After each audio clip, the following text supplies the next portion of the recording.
Welcome back to the Federation Space News Network. I am Captain Spicy Pants, and we have news from the Alpha Quadrant. And no, it's not another Borg invasion.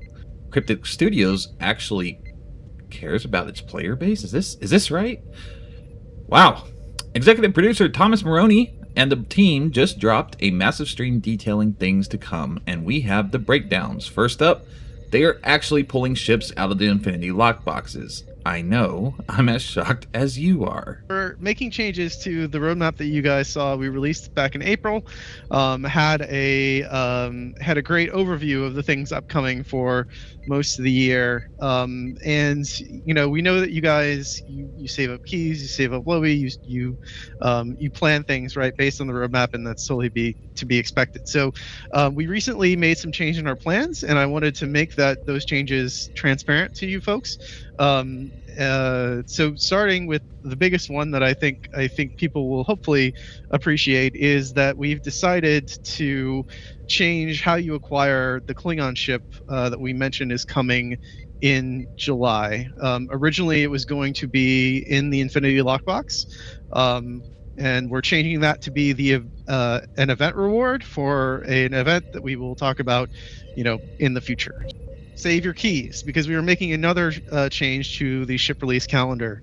I think the month after that, we talk about a Kelvin Timeline Romulan ship. And it was listed as a promo ship, R&D promo ship. Since we moved the Klingon ship to the event reward, we're actually going to change this ship from being a promo ship. It will now go into the Infinity Lockbox. And then there was a TNG alien ship that that will be moving later in the year. Right, was slated for the Infinity Lockbox. We're actually going to turn that into an event reward ship. So it'll be a canon ship that you can get for the winter events. Ship. That's right. The Klingon ship and the TNG alien ship are moving to event rewards. Meanwhile, the Romulan time ship is shifting down from promo to a standard lockbox. And the dev gods are feeling merciful? Or did Q take over the studio? You decide. Moving on to the meat of the update, space, the final frontier. Currently a bit dusty, but not for long. During the stream, the team announced the triumphant return of Deep Space Encounters, complete with updated dynamic micro mission. Updates that we're doing to sector space. A few UI updates, some of which you have already been able to see on the gameplay that we've been sharing this whole time.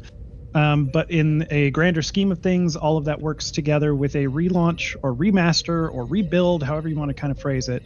We're bringing back Deep Space Encounters, but they have been improved. They have been fleshed out a bit more. They've been given a complete overhaul in terms of the actual content contained within the Deep Space Encounters. So we've already had a ground compass or a compass UI on the ground, but what we did is we enabled it in space and in sector space. And right now it is showing icons. I will admit, right now the draw distance is not tuned to a place that we love it. So this is just like a first draft. Keep that in mind when all of this stuff that we're showing, like we are showing it to you before it's ready for release. And we want your feedback on the current iteration, but to understand that there will be iteration. I don't know if that all of these are final, but we are updating the iconography for sector space. And you can also see, related to that change, we have cleaned up the sector space area maps so that every icon that you see is something that you can do. But let's talk about why we actually do these things. The grind and the glorious loot. Cryptic is putting some serious respect on your time here. We're talking respawn timers, new NPCs to blow up, and actual personal endeavor experience points just for doing DSEs. Yes, you heard that right. Endeavor XP. But just to say it out loud, Deep Space Encounters 2.0 will be rewarding personal endeavor experience points. And for the completionists out there, you are also getting accolades. Rejoice, achievement hunters. The biggest gameplay shift, though, comes in the form of a featured quadrant turning on every single hour. Think of it like a battle zone, but global. So, that circles back to rewards and featured quadrants. Yeah, let's talk about I was hoping that when I left that DSE, this quadrant would be featured, but it looks like it hasn't cycled yet. So, here's the overview of featured quadrants. Every hour, a different quadrant between alpha, beta, and delta would become featured, and they just cycle. It's just alpha, beta, delta, et cetera, on a 1 hourly basis. While a quadrant is featured, any player that completes any deep space encounter within that quadrant will progress a rewards modifier meter.